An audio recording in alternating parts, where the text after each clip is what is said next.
In today's episode, we'll go for a stroll through Berlin and Brandenburg and take you with us on the ground to some of the most interesting spots in a city layered in history.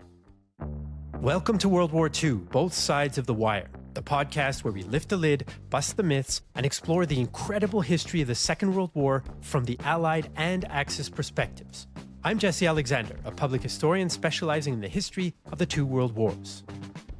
And I am Matthias Strohn, German officer, professor of military studies, and author. Hi, Jesse.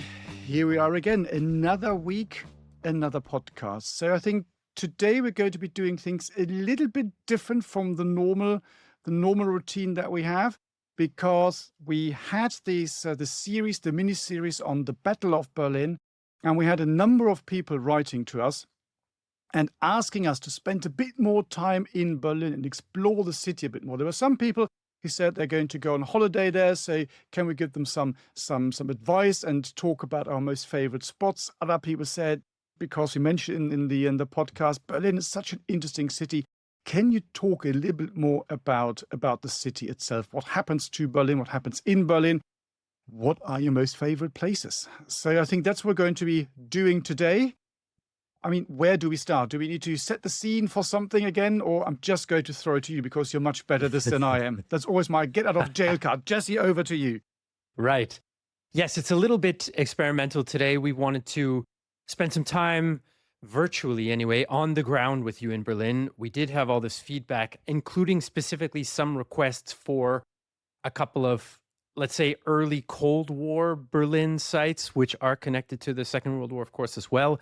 And because this all fits together with everybody's passion, ours and yours out there, viewers and listeners, for the Second World War, it also connects to the tour on the ground in Berlin that we're going to be having in September, led by Matthias. And I will make a couple of guest appearances to meet everybody. That's happening in September. You can find out about that on the battleguide.co.uk website. So, as far as Berlin is on the ground, I think for me, Berlin extends a little bit. It's such a historic place that its ripples geographically go out a little bit further, especially when it comes to the Second World War. And every time I think about World War II history in Berlin, I'm always drawn to the Zelow Heights. It's something that it does get talked about. It's not as much of a kind of secret as it used to be, I think. I've seen the odd YouTube video about the battle, for example. But I always think back to when I first visited there several years ago now. Well, I'm giving away how old I am. I probably numerous years ago, let's say. Good save. And it's such a striking place to be because, this is where the Battle of Berlin begins. It's on the Oder River, for those of you who don't know, about 60 kilometers east of Berlin. And it's like the first big main German line of defense in 1945. And this is why essentially, if I go back far enough, here's a tangent already, before we've even said anything of substance. This is probably one of the reasons why I moved to Europe, where it's a mere 38 degrees right now in my bedroom. But anyway, it's because of being able to see the history on the ground. And you can really do that at the Zelow Heights. Even if you're not a military mind, you understand right away why this is a big defensive position, because you have this long kind of ridge overlooking the flat river. If you use your imagination, you can almost see those Soviet tanks struggling towards you up those very thin tracks between the fields that in April would have been still a soppy, swampy kind of mess. And I find that those visual places help activate my my imagination. And that's what Zelow does a lot for me. It really, you get such a wide view, such a vista.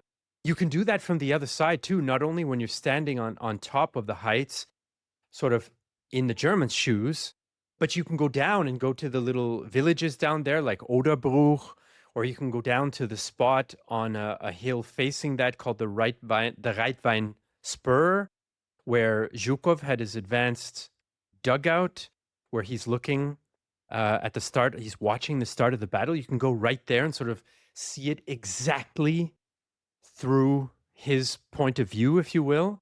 And imagine seeing your own forces trying to struggle up this hill and watching, German fire pouring down on them.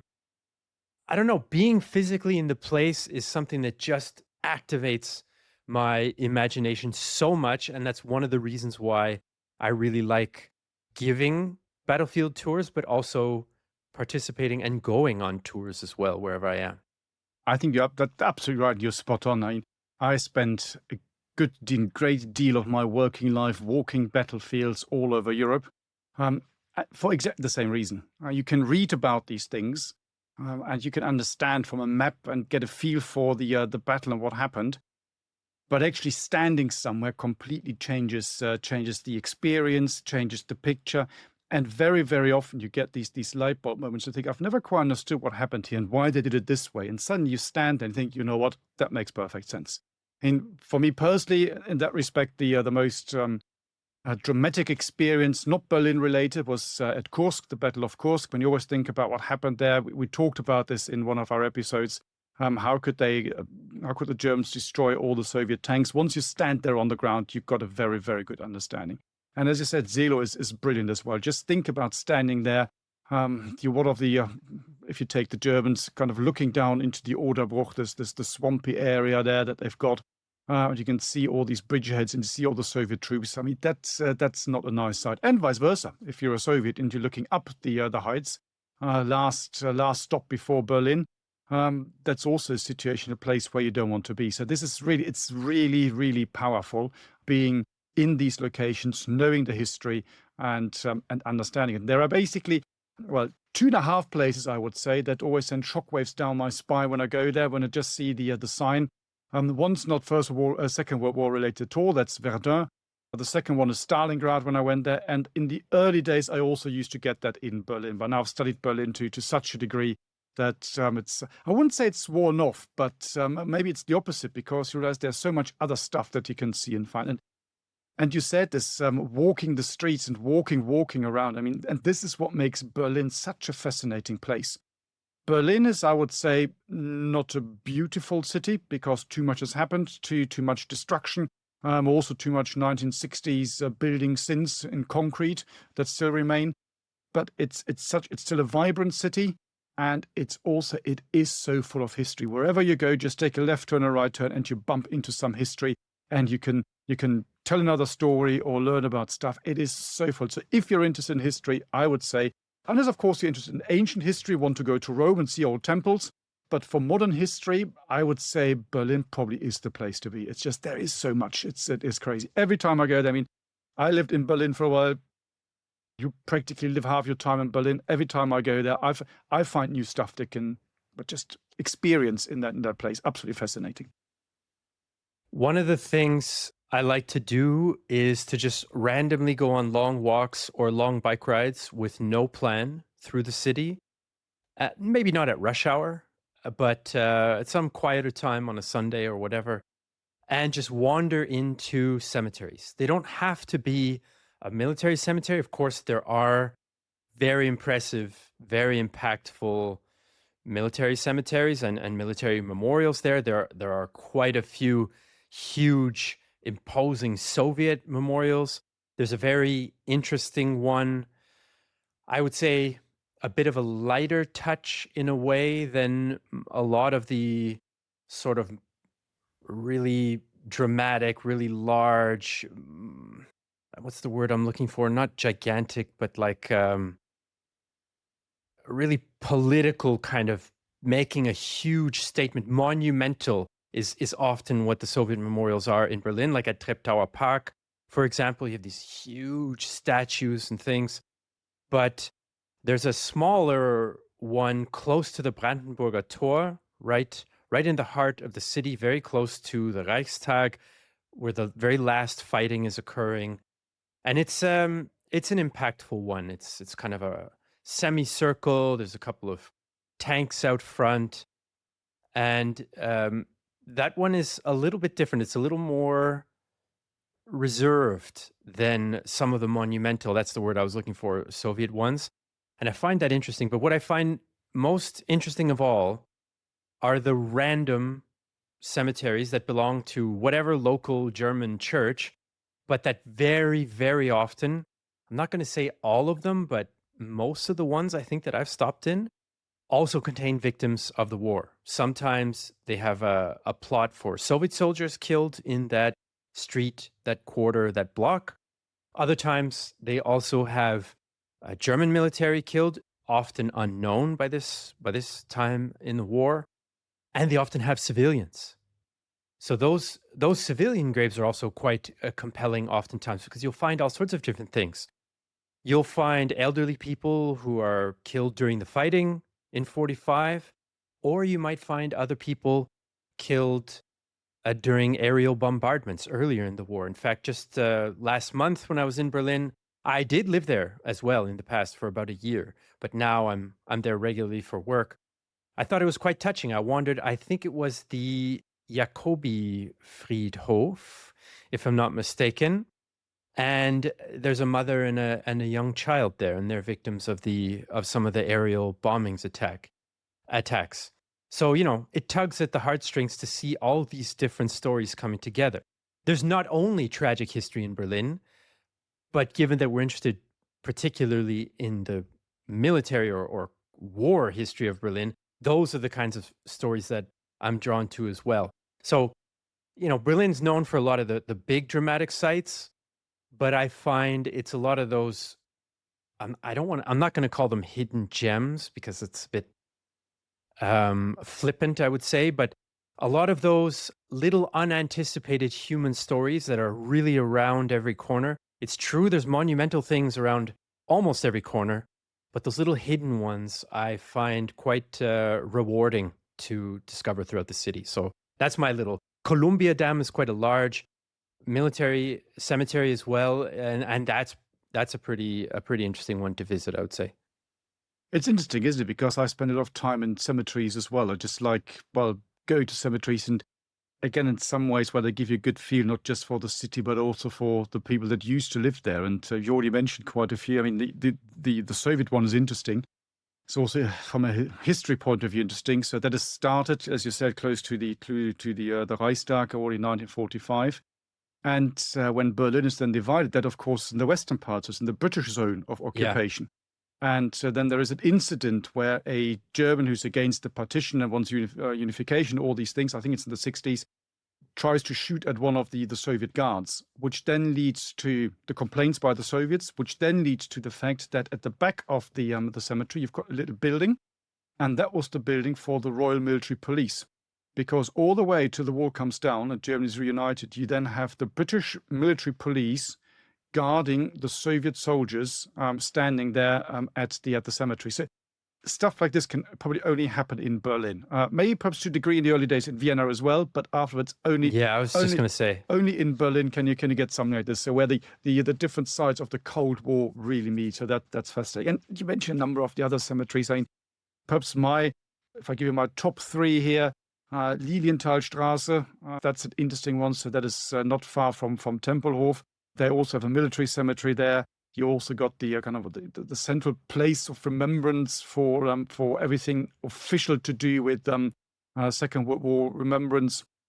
That's where the wreaths get laid and all this. So that's an interesting one. Also civilians from the bombing that were killed. Another one that I find interesting is the Alter St. Matthäus cemetery. So that's about a 20-minute walk from the Bendler block, the Ministry of Defense, the modern one. And that in itself also tells you quite a lot about German history. First of all, there's about 50% or a third of what it used to be is still left, because that was in the way for one of the main roads, the main arteries going into this new capital, Germania, that Speer and Hitler wanted to build. So they already started before the war breaks out. They started to shift a lot of these graves to a different cemetery further to the southwest towards Potsdam. That I find quite interesting. The people that are buried there also interesting because they're just built the entire area is built up in the 19th century, becomes a bit of a bourgeois part of town, you might say. A lot of very famous people, a lot of very famous historians are buried there, because this is where the the upper middle class, so to speak, used to live in those days. And of course, who else is there? That would links it very, very nicely with our tangents and catchphrases. And of course, the deep, dark woods, the Brothers Grimm. The Brothers Grimm Here they are not married. They're buried in this particular cemetery. That's a bit different. Not in those days, anyway. Not in those days. And of course, there's also another link, not just to the deep, dark woods. I'm very glad I managed to get this in because I haven't said this in a long, long time. Been a while. Yeah, so there we are. I shall repeat it a few more times today, just to make up for it. It's also the place where Stauffenberg, for example, was buried on the 20th or 21st of July after he was shot in the Bendler block. They take him there because that's the cemetery the closest by, and they basically dump him in the ground. And then a day later or so, they're told to get the bodies out again, and we're going to burn them and scatter the ashes. So again, you can see in a small place like this, all sorts of history coming together. And of course, one cemetery you always have to mention when you talk about military history in Berlin is the Invalidenfriedhof. So that is not far from the central train station on the other side of the River Spree. And this is the military cemetery that you will find not only in Berlin, but in Germany. You have a lot of very, very famous people that are buried there. Some of them, perhaps these days, slightly less famous. A lot of generals from the 17th, 18th century. Some of them still famous. Some of them have been more or less, I wouldn't say written out of history, but are perhaps less well known than others, of course. You then have people that are buried from the First World War. The Red Baron, Manfred von Richthofen, he was buried there before his body was exhumed again and brought to the family cemetery in the southwest of Germany. And quite a few people from World War II. I mean, we could now go through the entire list. I mean, even from before that, First World War, Hans von Seeckt. I like Hans von Seeckt. I wrote my master's thesis on Hans von Seeckt. He's buried there. Lots of other people. If I just give you two or three that you might have heard of just from World War II, Fritsch von Fritsch is there, so the former head of the German army. Ernst Udet, famous First World War really fighter pilot. He is there. Werner Mölders, the very, very famous fighter pilot of World War II. Walter von Reichenau, who of course was one of Hitler's favorite generals. So he was, even in the early days of the Second World War, pretty nasty, moving towards the Nazi regime. Dies relatively early on. Rudolf Schmund is there. He's Hitler's adjutant. He is the guy who dies after the 20th of July, plot of his wounds. And perhaps the most infamous person who's also buried there. And only when you know where he's buried, you know where he's buried, because there is no trace, there is no headstone, there's nothing. Heydrich. He is also buried at the Invalidenfriedhof. So you can see the good, the bad, and the ugly all brought together. Some really, really interesting, impressive headstones, monuments. And what makes it even more interesting, it doesn't stop there. It doesn't stop in, let's say, 1945. But you then have, during the Cold War, you have the border going basically right through the cemetery. And they built the wall through the cemetery. And that, of course, as you can imagine, has an impact. Some of the graves are removed and all these things. But again, just in this very small lens of this one particular cemetery, you've got this entire German/Prussian history pressed into one small space. And again, I think this is what makes Berlin so very, very interesting. Wow, Matthias, while you were speaking, I made about 4 or 5 notes because you were just bringing up things that were making me make connections all over the place. One is with Bendler Block. I mean, there's a lot of history seeping from that building. It's going to be one of the stops on the tour of Berlin that you're going to be leading in September. So if anybody's interested in finding out more about that tour, you can check it out at battleguide.co.uk. But also, mixing in the Cold War made me think about this layering that you see in Berlin, and also how easy it is to be in contact with the history there without even necessarily realizing it. For example, the first time I ever lived in Berlin, many years ago, was for a very short language class. I lived there for 2 months, more than 20 years ago now. And I knew a bit about history at that stage. I'd read some things, but I didn't realize what it would mean to live next to the Tempelhof airport.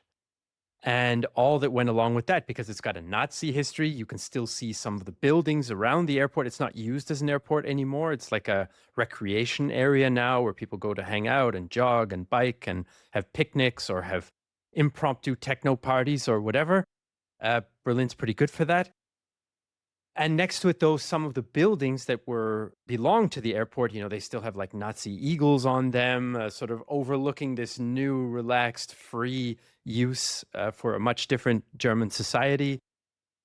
And in one quarter, adjacent to the airport, all the streets are named after famous First World War pilots, most of them fighter aces. And so I lived one street away from Manfred von Richthofenstraße, Red Baron Street, which I only knew by wandering around my neighborhood. And then it struck me. So that's the kind of thing that happens to people in Berlin all the time. Or I was on a walk about a month ago with a friend of mine, just catching up. It was nice. And he said, "Hey, I think over there is where the Sportpalast used to be, where Goebbels gave his famous/infamous speech in early 1943 after the defeat at Stalingrad, saying, 'Do you want total war?' Well, the sports stadium isn't there anymore. Now it's a nondescript apartment block, but when you go into the inner courtyard, there's a historic plaque there talking about the famous speech and that the Sportpalast used to be there.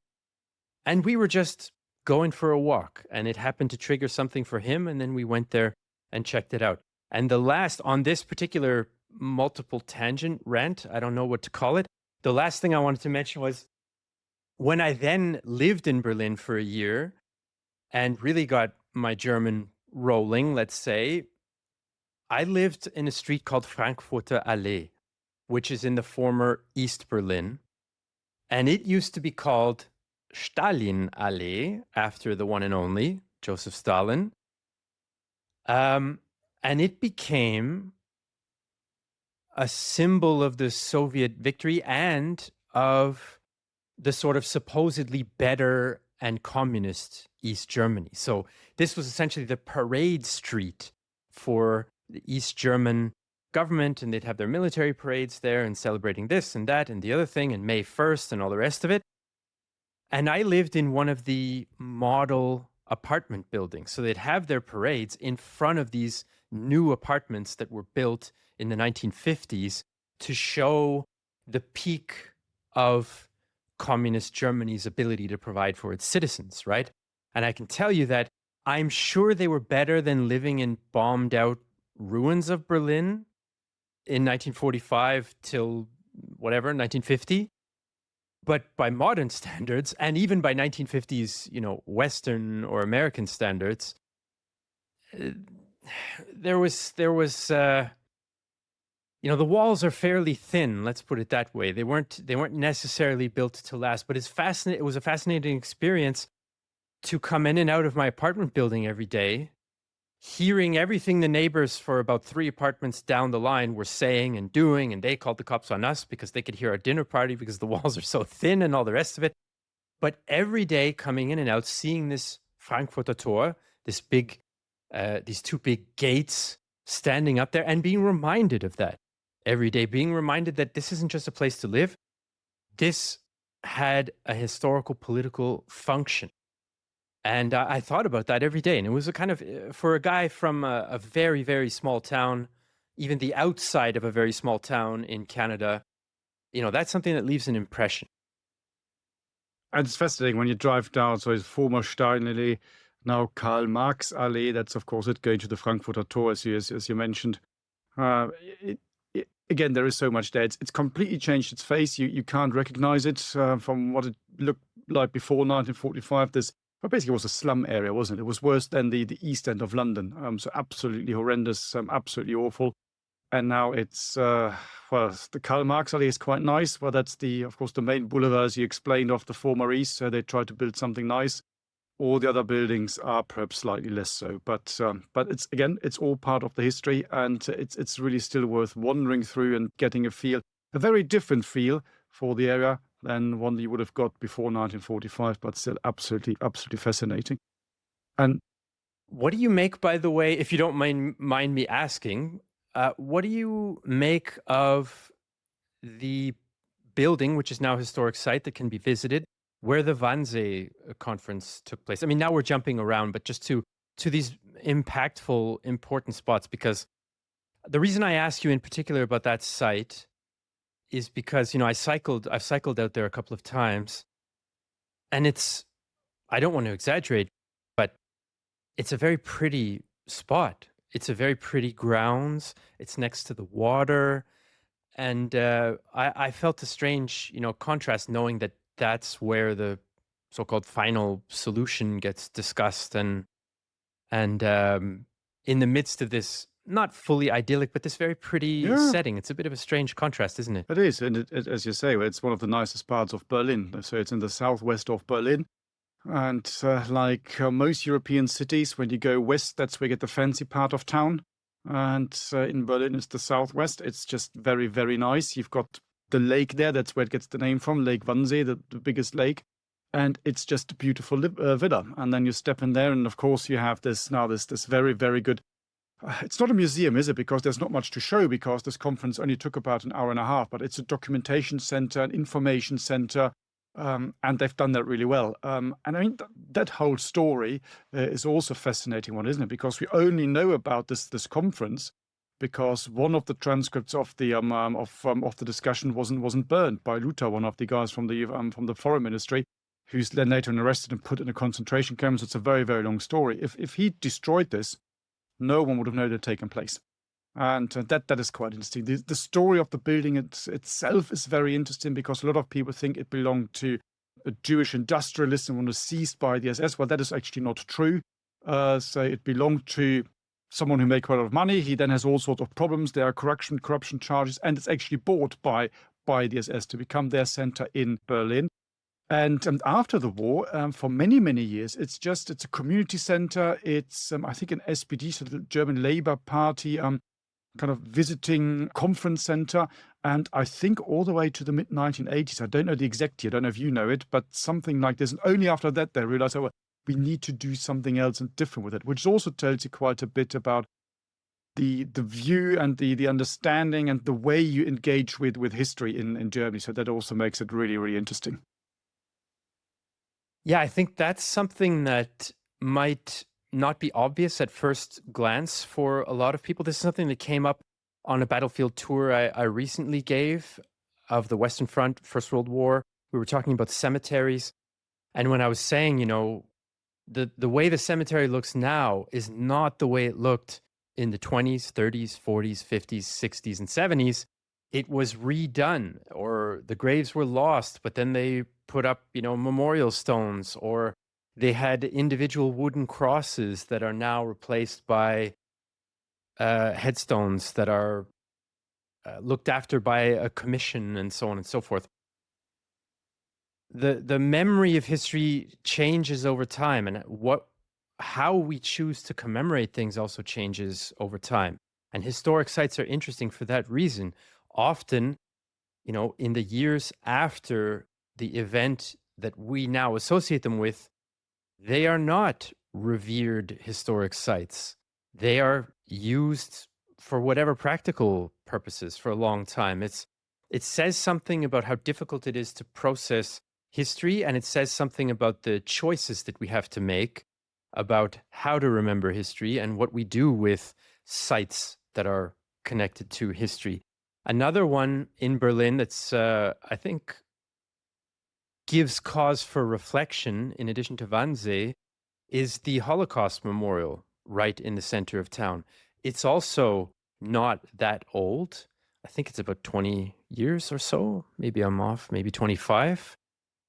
And it's generated a lot of discussion, because for those of you who might not have been there or don't know that much about it, it's a fairly large area is dedicated to this memorial, and it's covered in stone blocks, square stone blocks of all different heights. And this is another dilemma, let's say, of commemorating history, especially through art, is, do the people who are experiencing it, who are visiting it, do they get the message, in a sense, of what the commemoration is intended to do? And one of the parts of the discussion about this Holocaust memorial, which is impactful, you can walk in between these stone pillars and kind of get lost, maybe, in the scope of the tragedy. At the same time, some of them are shorter. You can stand on them, or children can play hide and seek, which is maybe a natural instinct for them. And that might clash with some other people's idea of what, how people should interact with the site, or how people should feel or behave at a memorial site. What do you think about that particular site? I mean, it's I have to admit, I was pleased. I thought it was the right decision to dedicate a memorial space for the Holocaust in the center of Berlin. I think that is justified. But I have mixed feelings about how its impact on visitors. I don't know. It's a messy topic, but anyway, I'll throw it to you for your thoughts. Thanks. That's very kind. Well, yeah, it's a difficult one. The first thing is, when we go to Berlin on the tour and we'll walk past it, please do not try to climb on these blocks. You will not last very long. You might get arrested and all sorts. So don't do that, unless you're a very small child. Then you might get away with it. I'm also very torn, just like you. Personally, I understand the idea behind it, understand what it's supposed to achieve and the way it's supposed to make you feel. I don't get that feeling. That memorial, in its shape and form and the way it's done, for me personally, doesn't do a lot. I would have done something completely different. I personally would have also had not just a memorial for the murdered Jews, but I would have a memorial for everybody who was killed. And one of the consequences that you see in Berlin, because as this discussion that you had about who is this monument for, and it was then decided that that was for the Jews that perished during the Holocaust. As a consequence, you have a number of other memorials that popped up around this as well, including one, for example, for the homosexuals and other groups. I think, is my personal view, I would have done it very differently. But I think that's also part of the idea, isn't it, that you interact with it. You don't have to like it, but the idea is that you interact with it. I think it's supposed to be uneasy. So in the center of your capital, you take a huge piece of real estate and put a rather weird-looking thing there, because it looks a bit strange. It's not like a normal memorial, a normal monument, something that you would expect to find where you can just go and lay a wreath. It's visually striking. It is, yeah. I think it's designed to make you think, to confuse you in a way. It's also when you walk through, that's the idea, is you're supposed to be confused. And I think that it does quite well. Personally, I'm not a huge fan of it. As I said, I would have done it differently. I understand why it's there. It makes sense, but I would have done it differently. But that's just me. Everyone's different. And as I said, as long as you interact with it and follow the idea behind it, I think that's probably the intention behind it anyway.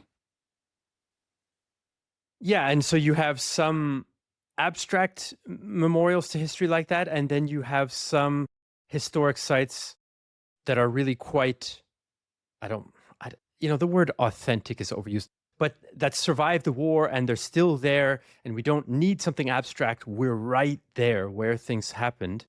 And there are a number of those, of course. We mentioned Bendlerborg, but there are several others. The Reichstag building is one of those, even though it's been obviously probably 90% reconstructed. It's like one of those, the ancient Greek riddle about Theseus's ship. If you replace all the pieces over time of a ship, is it still the same ship, right? What gives it its essence? I think the Reichstag is a little bit like that. And another one is an infamous prison, the Plötzensee prison. And on the tour, the plan is to visit both of those sites. The Plötzensee prison is a particularly creepy one in a way, because there's so many executions there, like I think 2,800, mostly political prisoners, so opponents of the Nazi regime, different kinds of resistors, one might say, some of them from the military and nationalistic and conservative and religious, and others, communist, regular civilians with communist convictions. So you have a cross section of anybody who the Nazis didn't like and you can find them as victims at Plötzensee. It's another quite of a striking place. It's a fascinating place again, and again the entire history is interesting. It tells you a lot about the Nazi period, but also about other periods as well. Because Plötzensee, or Plötze as it's called in Berlin, that was one of the main central prisons of the city of Berlin, going all the way back to the 19th century. It is actually so famous that in the early 1930s, there's a film. It's called Berlin Alexanderplatz, after this famous square in Berlin. Very, very famous film based on a very famous book. The protagonist is super famous in those days, Heinrich George, probably Germany's most famous actor in the 1930s. And it tells the story about this guy who's released from prison and then ends up in this area of Alexanderplatz, which is kind of a poor, not slum, but getting there area. So, and the hardships he goes through. And the opening scene is that he gets released from Plötze, so they're from Plötzensee. So that's, you can see there's a bit of a story there. And then, of course, it also serves as one of the main prisons during the Third Reich. And then, of course, you get exactly what you said, a lot of these executions. Not all of these are for political reasons. Most of them are.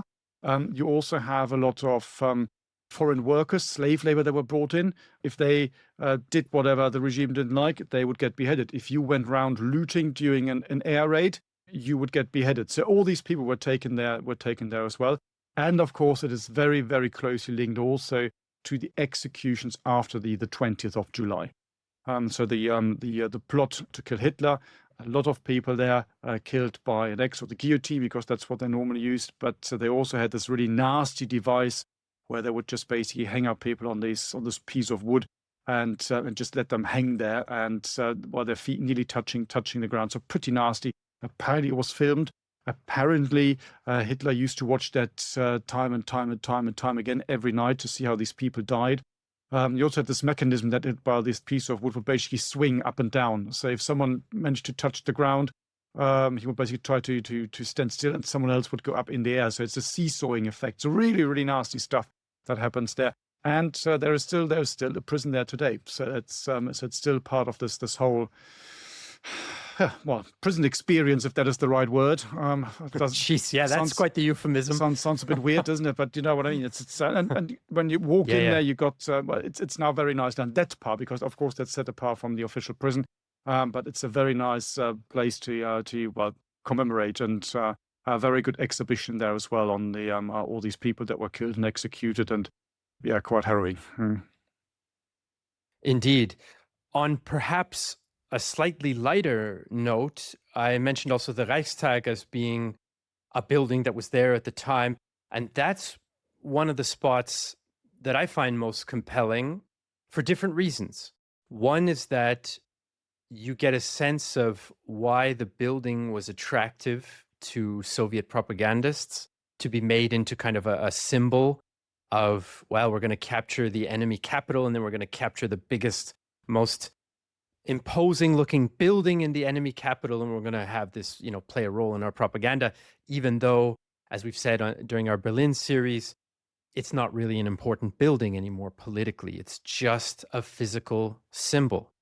But when you're there and you stand on the square in front of it, you can really get a sense of how difficult it would have been for those Soviet infantrymen to be storming it under political pressure, especially if you know something about the state of the ground around the Reichstag at the time, with the big construction trench that had been dug there with water in it, and then defensive gun positions and all of that sort of thing. Even more so when you know a couple of individual stories, as we do, and which I'm sure, Matthias, that you're going to tell on the tour in September when you visit the Reichstag. Also, seeing some of the battle damage. There's battle damage on many buildings in Berlin. It'll come upon you when you least expect it, where you see a whole bunch of chips out of the side of a building. But one of the interesting ones is there's a bridge very close to the Reichstag, the Moltke Bridge, and now it's of course been reconstructed. But you can go down next to the river, and they have on the corners of the bridge there were these like gargoyle, like griffin type statues, and one of the original ones is down next to the river, and it's very interesting to see how it's half blown apart It just gives you a sense of how much lead was in the air at different times of that battle in late April and early May 45. And then the other thing I always think about with the Reichstag is the human story, the human traces that are left. And I'm talking about the graffiti. If you look at historic pictures of the Reichstag just after the end of the war, it's absolutely covered in graffiti. Most of it in Russian, but a fair bit of it also in English, because then the British and Americans arrive, of course, in town and they visit, and many of them scratch their names or write their names on parts of the Reichstag. Much of that's not there anymore, but some of it has been preserved. And I don't know why, but I really love historic graffiti, whether it's in a First World War tunnel scratched into the chalk, or whether it's scratched with charcoal or whatever on the wall of the Reichstag. It's just such a time-traveling device because it's such a mundane, like human thing. You know, we all scribbled something on our desk in high school or whatever, unless you went to a very strict Catholic high school. I guess maybe that wasn't allowed, but I didn't. So it's just one of those natural things. And one of the most well-known little phrases is a Soviet soldier simply wrote in the Reichstag, "Здесь был," I was here.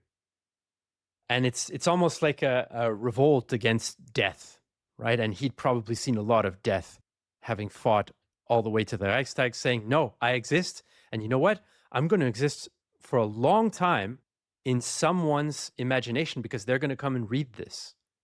And it's a way of defying death and defying the passage of time in a way. I know I'm getting a little philosophical, but when you're at these historic places, you know, sometimes you think about the deeper meaning of it, and that's one that touches me in particular. Yeah, I mean, yeah, that's it makes you think, doesn't it? It really does make you think. Okay, that was too far. That was too far then. Yeah, probably. No, but that's okay. That's okay. But it is, you stand there, look at these things, because you can build a connection, can't you? I mean, that's the important thing. There's also, whenever you do any of these tours, battlefield studies, even military ones, which are focused more on the actual military bits. So this is the doctrine. How can we change the doctrine? How is doctrine applied? Trying to build this connection to these people, as we said at the very, very beginning, when you had the Zelow Heights, and you think, well, okay, what is that the German soldiers are experiencing and feeling, and the Soviets? I mean, that changes something, doesn't it? My personal example, when it comes to this, we were out in operations on Afghanistan. I'm not quite sure if I told the story before. And we came under direct and indirect fire. And then we came back into our camp. Everything was okay. And for some strange reason, I don't know why, but I'd taken to Afghanistan with me Ernst Jünger's Storm of Steel. So the story of this First World War platoon and company commander.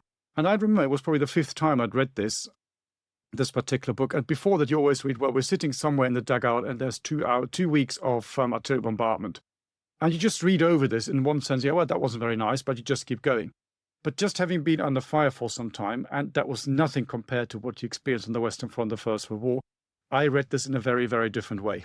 And so you begin to relate to these things. And that actually, it does change things. And so even just standing there and reading this and trying to build this connection is an extremely powerful thing. Again, something you can't do even when you have this graffiti on a picture in a book. It's very different, isn't it? It's you don't have the genius loci, so you don't have the same feel, because you're not in the same spot and in the same space, and that makes a huge difference. And again, for this, Berlin is extremely good, I would say, if that's what you want to experience, because pretty much all of what we've talked about, with the exception of the Zelow Heights, are about 80 kilometers to the east of Berlin. Plötzensee is in the northwest. It's about, 6-8 kilometers from the city center. And the Wannsee, the house of the Wannsee Conference, that's also about 6-7 kilometers to the southwest. Everything else we've talked about is in the city center. It's all walking distance. So that again is a nice thing. You can, as you said earlier, it's worth just walking the city, experience the city, get a feel for it. And you will actually realize that the historic city center is not all that big.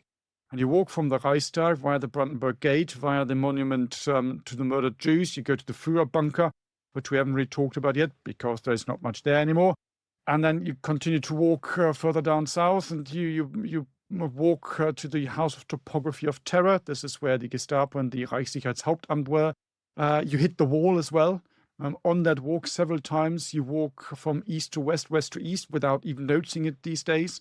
And then another 10-minute walk or so, having walked past a number of these houses that have all the shrapnels and the scars of the war, you end up at the Bendler block. So you can do that, as we also do on this particular tour, walk this entire part of the city and get a proper feel for it. And that, again, is something that's really good. Rather than having to jump on a train or the metro, pop up somewhere, be completely lost, into the metro again, and go off again. So it's a city you can walk, as you and I have done many, many times. Well, I think that's a pretty good place to wrap up our historical wander through Berlin for this episode. Although it seems Matthias has got one last nugget for us. We've got one more that we need. I was too quick. There's one we need to get out, and for that we need to get out to the outskirts of Berlin, and outside of Berlin, to the southwest, about, I don't even know, 20, 30 kilometers, and we're hitting a place called Potsdam. Potsdam is very similar to people who don't know Berlin, don't know how all of this works. If you're British, or if you understand a little bit about London and the royal family, they tend to live, not all the time, but quite a lot of time, in Windsor. So the small, very nice, picturesque, posh place to the southwest of central London. Potsdam is exactly the same. Potsdam used to be the main seat of the Prussian kings, i.e. later on the German emperors. Extremely nice, extremely posh in the old days, before it was flattened. Thank you, the RAF, in April 1945. Very, very nice. And even today, people say it's Berlin close to Potsdam, because Potsdam traditionally used to be very important. In the old days, relatively wealthy, and just the finance, not the finance center, but the political center of the Kingdom of Prussia. And why is that so interesting? Because they've started to rebuild a lot of these old places and palaces. We talked about this before. What does all that mean?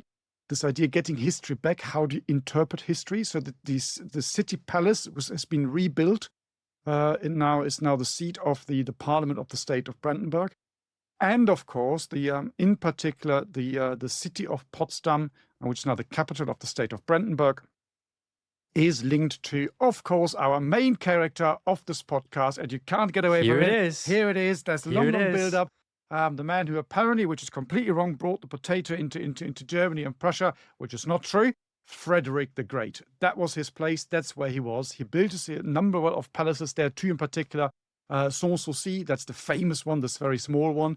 After the 7 Years' War, he builds a huge, big one as well that he doesn't like. He doesn't go there. But that's his seat of power. This is where he is. He only goes to Berlin in the wintertime. The rest of the year spends after the war days in Potsdam. And Potsdam is so closely linked to Frederick the Great that it's unbelievable. Whenever you go there, you will always see posters of Frederick the Great, books and all that kind of stuff. And it sums this whole thing up quite nicely again. And again, I could talk about Potsdam for hours because it's a fascinating place. You also have the last German palace built there, or Prussian palace, Sizilienhof, which also tells us so many things. I mean, that happens in 1917. It's built in 1915 to 17 for the heir to the throne. And it's built in the style of it's a mock Tudor country house. I just think this is 1917, 1517, Germany's at war with Britain. I mean, you had war with England. Exactly, and they built a mock Tudor palace. It's the whole thing is just really quite strange. It's, of course, also the place where you then in 1945 have the Potsdam Conference, the famous one, where the big three get together, and then they change the three because, well, they die and there are elections and all these things. But that happens there. So again, you can see it's not only going back all the way to the 18th century, but it's also going forward into the Cold War. So in many ways, again, it's a focal point of German, and also, of course, that means European history. And even today, you've got military installations. That was also, you might say, the seat of I don't like this term because I think it's wrong, but I know a lot of people use it, Prussian militarism. You had a very, very famous unit there. All the guard units were there up to the end of the First World War. You then have Infantry Regiment number 9, which stands in the tradition of all these guards. And a lot of these conspiracies from the 20th of July come from this particular regiment. So again, you can see all sorts of really interesting links. And I did mention the potato because everyone thinks Frederick the Great introduced the potato into Germany, which is wrong. Completely wrong. That happened about 100 years beforehand by a lady who was married to the first king, and she came from Holland. And there we go. I can remember. Then we're in Oranienburg because she comes from the House of Orange. But I'm getting carried away, as you can tell. But the interesting thing the is... tangent of tangents. But the interesting thing that you find is, of course, Frederick the Great is buried at Sanssouci. So you step out of the palace, his main kind of entertainment room to the left. That's on this terrace. That's where he's buried, next to his dogs, because he said, I like dogs more than people. And he most definitely did not want to get buried next to his wife. That's another interesting story. And even when there's a parallel with Hitler there about the dogs. I mean, I won't. That's true. But anyway. And when you go there, that's for another day. That's one building up to this one now. And when you go there, even today, you find a lot of potatoes on his grave, because people go there and put down potatoes because they think there's really absolutely all the time, lots of them. That's hilarious. So you can actually go there, pick them up, and make a potato salad. That's how many there are. So that's for a family of 10, not just 1 or 2. So it's, again, Lovely. You can see how we got all these little tangents. So you can't do this entire area without talking about Potsdam in particular, because I have to squeeze in Frederick the Great somewhere. I managed to squeeze in the deep dark I knew woods, where you were going with that. And there we when are. When Potsdam came, I was like, okay, I understand. And also I have to say, I really love this place because I spent a lot of time there, because today you have the Bundeswehr, so the German Armed Forces Center for Military History and Social Sciences, as it's called these days. In the old days, it was only military history. They are based in Potsdam. And whenever you do German military history, sooner or later, you go to Potsdam to do the research there, to engage with the people. It's a huge research institute, I think the largest one in Europe. And they all know their stuff. They're all extremely good. So you spend a lot of time in Potsdam, and it's a beautiful place. All true. If viewers and listeners out there, you're interested in the question of Prussian militarism, by the way, Volker Berghahn is a German historian who's written some quite influential works about them. Whether Matthias agrees with him or not is obviously a question for another time, but he has had quite a significant influence. In any case, Sanssouci, I love the name of that palace because it means no worries or without cares in French, which was all the rage in the 18th century when it was built.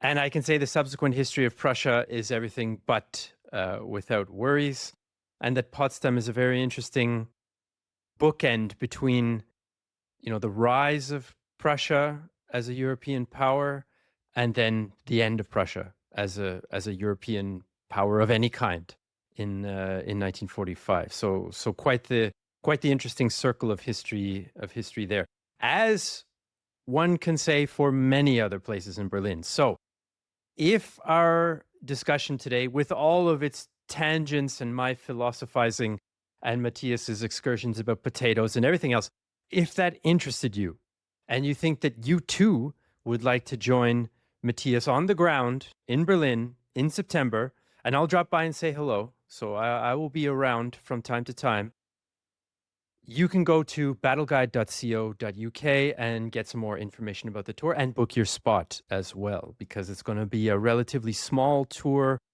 intimate and interactive, let's say, for you in September. So check that out. Otherwise, thanks everybody for watching and listening, and we'll see you in the next episode. You've been listening to World War II, Both Sides of the Wire, a Battle Guide production.